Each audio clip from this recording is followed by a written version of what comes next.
Have you ever thought about how your stories, your actual voice, maybe your laugh, all that wisdom you've picked up, Yeah. how that could live on for, generations?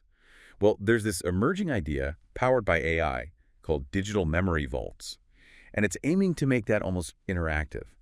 So today on the deep dive, we're going to really unpack these vaults, how they work, why they seem to be striking such a chord with people, and, well, what the future looks like for saving our personal histories this way. Yeah, it's fascinating because it really taps into something deeply human, doesn't it? That desire we all have for our stories, our connections, to mean something beyond our own time. And the key thing here, I think, is that it's moving beyond just like static files in a folder. These aren't just archives. They're being designed as, well, living time capsules, a way to kind of bridge the gap between generations. That phrase, living time capsule. Yeah. It's really powerful. Okay, so let's break it down. For someone listening who's intrigued, what's the actual process? How do you, build one? Right. So it generally starts with signing up for a service, like a subscription. And then over time, the user uploads all sorts of personal stuff, voice memos, maybe old letters they've scanned, video clips, photos, of course. You can even record interviews, maybe with parents or grandparents, to capture those family stories, too. It's about gathering the raw material of a life, really. Okay, so you've got this collection, this digital tapestry, as you put it. But how does that become, well, interactive? How does AI turn that archive into something future generations can actually engage with? Yeah, this is where the AI really comes in. It takes all that raw input, the text, the audio, the video, and organizes it. But more than just organizing, it processes it to create these conversational memory chats. So picture this. Your great-grandchild could literally ask, maybe through a chat interface, "Grandma, what was your childhood like?" And the AI generates an answer, but, and this is the crucial part, it does so using the information you provided, synthesizing it to sound like you, maybe even picking up your way of speaking from voice recordings. Wow. Okay.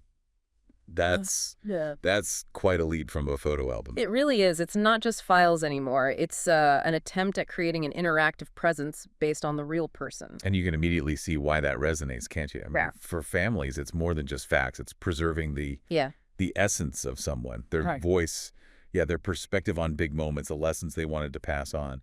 And I guess for the person creating it, it's about, well, leaving a mark, ensuring their story doesn't just fade away in our crazy fast world. Exactly. It connects that very human feeling, wanting to be remembered, wanting to share, with what technology can now enable. It's not just tech for tech's sake. It's aiming to make sure those stories, the ones we really care about, can genuinely last. Yeah, it's moving from just looking back at the past to sort of interacting with it. Precisely. We've always had diaries, photos, home movies, but this adds a whole new layer, a dynamic layer. It definitely makes you think about what legacy even means now. Okay, the emotional pull is clear. But let's talk business for a second. Is this actually a thing people are paying for? It sounds quite specialized. It is emerging, yeah. Definitely niche right now, but it's starting to be seen as a monetizable service. And you can see how it could work with different levels. Like a basic package might offer, say, transcription of old tapes or letters, maybe some voice modeling, training the AI on your voice. Right, getting the sound right. Exactly. And then a simple interactive vault where you can store things and maybe have some basic chat function. And I suppose premium options could get pretty fancy. Oh, absolutely. You could imagine premium tiers offering things like AI creating short video summaries of someone's life from the materials, or generating personalized digital storybooks, maybe even pushing towards hologram-style presentations down the line, a sort of 3D interactive element. Holograms. Okay, wow. Well, maybe not tomorrow, but it's the direction some are thinking. And partnerships could be key, too. Think about companies working with, say, retirement communities or genealogists, even local history groups, places already focused on preserving stories. That makes sense. But, I mean, this sounds like it needs a lot of personal data. How do these services handle that? And how do you make sure the AI's answers are, well, authentic? That it really feels like the person. Yeah, those are absolutely critical questions. The data collection is extensive. Often it involves guided interviews, prompts, plus processing all that existing media you upload. And authenticity. That's probably the biggest challenge, both technically and ethically. It's not just about facts. The AI needs sophisticated training to capture, personality, tone, maybe even humor or specific phrases the person used. It's incredibly complex. So trust is massive here. Huge. Companies in this space have to be super transparent about how the data is used, how the AI works, what the limitations are. You're dealing with something incredibly personal. So, with all that in mind, Where does this stand today? Are people actually using this now?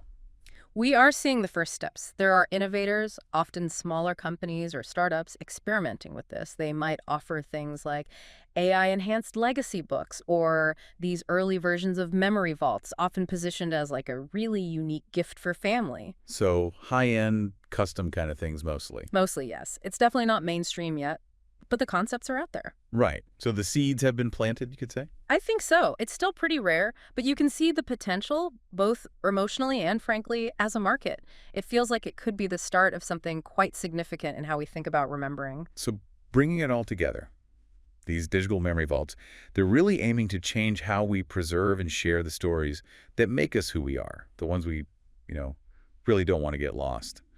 It definitely makes you pause and think about your own legacy, doesn't it? And how future generations might connect with their history, with us. It does, and it leaves us with a pretty big question to ponder, I think. As this AI gets more and more sophisticated, how is our whole understanding of legacy itself going to change? And what about memory? Does this technology shift that too? And maybe what new responsibilities do we have now to kind of curate our digital selves for the future? It's definitely something to think about way beyond just the tech itself.